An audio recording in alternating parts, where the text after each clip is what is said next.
Ladies and gentlemen, welcome back to the channel once again. I am here at Honda Powersports in Huntington Beach, and I am so thankful to Gary, Barry, and I think his name was David, maybe, for letting me take this out and rip it today. I'm not going to rip it, but I am going to test ride this beast because I am considering purchasing this vehicle. Doesn't seem too tall as it does in the showroom. In the showroom, it seems like it feels taller, but in person, when it's outside the showroom, I don't know if it's an illusion or just me, it seems like it's a little bit smaller, but it's definitely a good bike.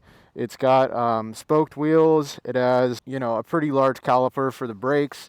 I don't know all those specifications as that's not my forte. I know basic stuff, but just looking at the bike overall, it has a nice exhaust. The sound of it in person sounds even better than you hear it on YouTube. So I'm really looking forward to this. Let's hop on this thing, man. Yeah, honestly, it's not bad.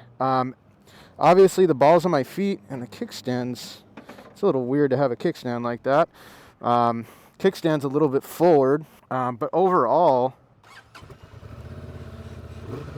I am on the balls of my heels, or balls of my feet, I should say. So it is fairly tall, but not super, not manageable. The dash is definitely a little bit smaller, like people say online, but it's manageable, compared to what I'm coming from. Let's take off.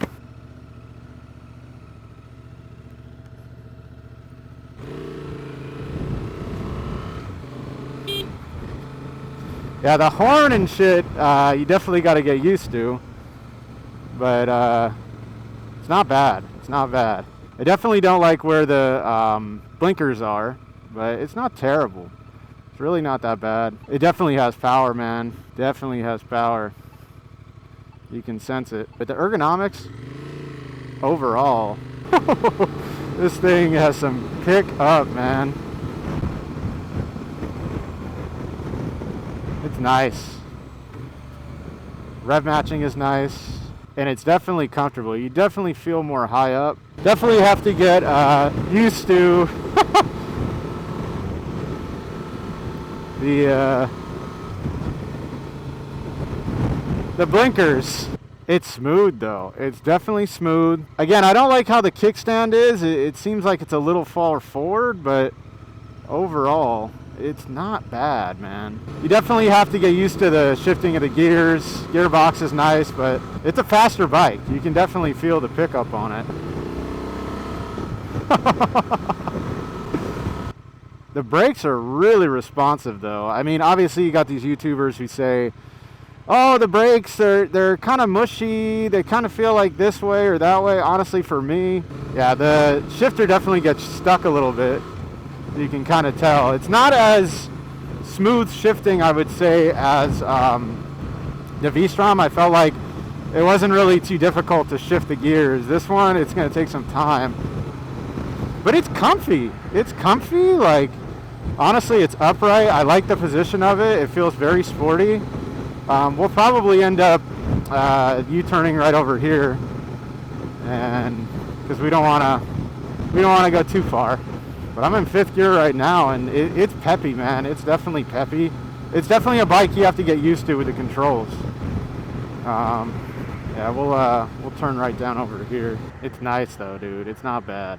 It's not a bad bike. It's just some of the controls you got to get used to. That's all.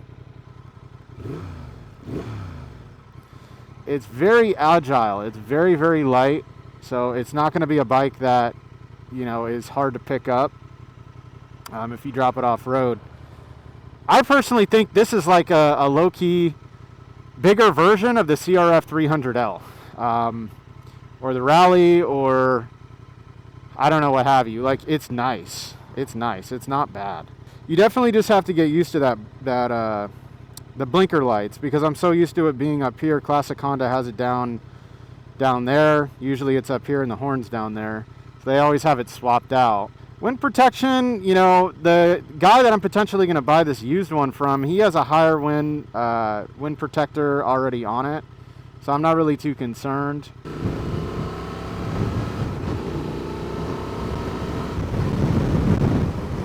Use the quick shifter.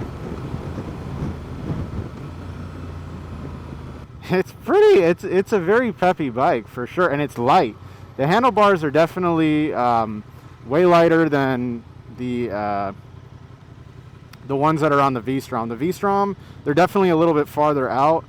This one is definitely a lot more agile. It's very tucked in. Everything kind of feels compact, but it's nice. It's not bad. Like I said, this seat right now, it's very comfortable. Obviously, if you go a long day, you have to kind of see how you're going to be with it. But for the most part, this bike just wants to go, dude. You definitely just, the gear shifter you have to get used to, for sure. It's a different feel than from my KLR that I had, for sure. It's actually a nice bike. I will gladly buy this. I like the electronics. They're not bad. It gives you pretty much all the information that you freaking need. And this bike is super light and nimble. I mean, there's not much to complain. I don't like some of the controls, like I said earlier, but overall, I mean, those are very minor things. I don't really feel any engine heat at all. Granted, I've only been on this for probably not even 5 minutes yet. No, probably about 10 minutes now. You know, it seems like it wants to rip. You know, it wants to go quick. Like it for sure does. These people, man, they can't drive today. You definitely have to, again, get used to the shifting. The shifting pattern kind of seems similar to my, again, my 300L. It honestly feels like that a little bit.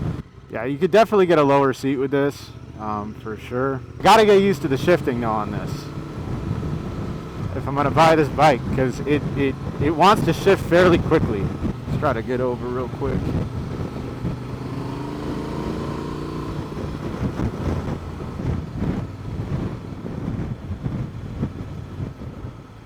I kind of want to just go another few miles, but I know I'm probably not supposed to do that. We do have the turn signal on, so we're going to kind of, you know, see if it will actually self-cancel or not once we pull off from the stop sign.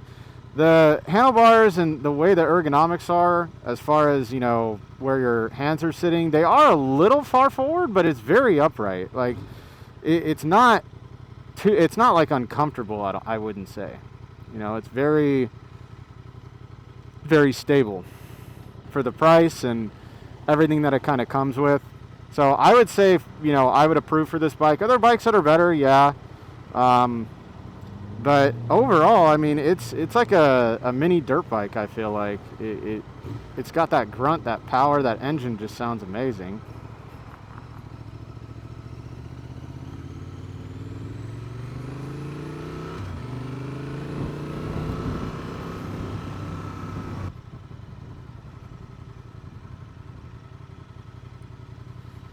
Yeah, I don't like how this kickstand's so far forward.